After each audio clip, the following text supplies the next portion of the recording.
அனைவருக்கும் வணக்கம்.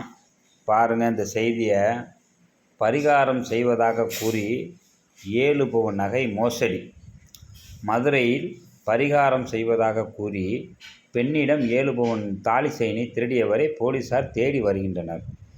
பெரம்பலூர் மாவட்டம் அபிராமபுரம் மேற்கு பகுதியைச் சேர்ந்தவர் மணிமேகலை, வயது 40. இதில் குறிப்பாக பாருங்கள், வயசு 40 ஆயிடுச்சு அந்த அம்மாவுக்கு. 2 மாதங்களுக்கு முன் விவாகரத்து ஆனோருக்கான திருமண தகவல் மையத்தில் பதிவு செய்தார். அதே பதிவு மேட்ரிமோனியில் பதிவு செய்த கலைச்செல்வன் என்பவர் மணிமேகலையை தொடர்பு கொண்டு புகைப்படம், விவரங்களை அனுப்பி திருமணம் செய்து கொள்வதாக ஆகஸ்ட் 22ஆம் தேதி நேரில் சந்தித்து பேசினார். இருவருக்கும் முன்ஜென்ம கர்மா இருப்பதாக கூறி பரிகாரம் செய்தால் சரியாகிவிடும் என கூறி ஆகஸ்ட் 27ஆம் தேதி மதுரை இன்மையிலும் நன்மதருவார் கோயிலுக்கு மணிமேகலையை அழைத்து கொண்டு வந்தார். அப்போது மஞ்சள் துணியில் வைக்கப்பட்ட பச்சரிசி மீது அவரது 7 பவுன் 2 கிராம் தாலி செயினை வைத்து தனது கையோடு கொண்டு சென்ற செம்பில் வைக்கும்படி கூறினார். பின் அவரிடம் மஞ்சள் பொடியை கொடுத்துவிட்டு தாலி செயின் உள்ள செம்பை நூலால் கட்டி பரிகாரம் செய்தார்.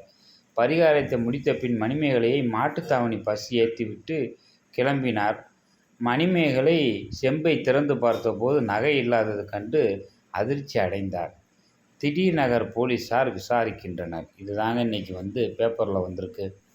அதாவது பாருங்கள், ஒரு பெண், அது டைவர்ஸ் 40 வயசு பெண்மணியை இந்த மாதிரி ஒருத்தர் ஏமாற்றிட்டு போயிருக்கிறான்னு சொன்னால் எவ்வளவு ஒரு மோசமான இதுன்னு பாருங்கள். இன்றைக்கி நாட்டில் எவ்வளவு மோசடிகள் வந்து கொண்டே இருக்கிறார்கள்.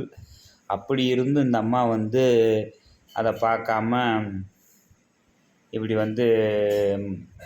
ஏமாந்து போச்சு. அதனால் நம்ம என்ன சொல்ல வர்றோம் அப்படின்னா, மோசடிகள் பல விதத்தில் இன்றைக்கி வந்துட்டாங்க.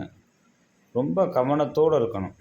எவ்வளவு நேக்கா அவன் பாருங்கள், அந்த கலைச்செல்வன்ற நபர் மேட்ரிமோனி திருமண தகவல் மையத்தில் போய் பதிவு செஞ்சு அதில் ஒரு நம்பரை எடுத்து அந்த அம்மாவுக்கு ஃபோன் பண்ணி வர சொல்லி பேசி கல்யாணம் பண்ணிக்கிறேன்னு சொல்லி நகையை ஏமாற்றிட்டு போயிருக்காங்கன்னா ரொம்ப கவனமாக இருக்க வேண்டியது இருக்குது. அதாவது இந்த மோசடிகள் நாளுக்கு நாள் யோசனை பண்ணுறாங்க. அதாவது இந்த ரூம் போட்டு யோசிக்கிற மாதிரி தினந்தோறும் கண்டிப்பாக நீங்கள் யூடியூப் சேனல்களில் வர செய்திகள், அதே மாதிரி பத்திரிக்கையில் வர செய்திகள், இதெல்லாம் கவனமாக ஒரு நாளைக்கு ஒரு 1/2 மணி நேரம் கவனம் செலுத்தி படித்தீங்கன்னா தான் கொஞ்சமாக நம்மளுக்கு ஒரு அளவுக்கு விவரம் இருக்கும். இன்றைக்கி நிறைய மோசடிகள் பல வாக்கில் உருவாகிட்டாங்க.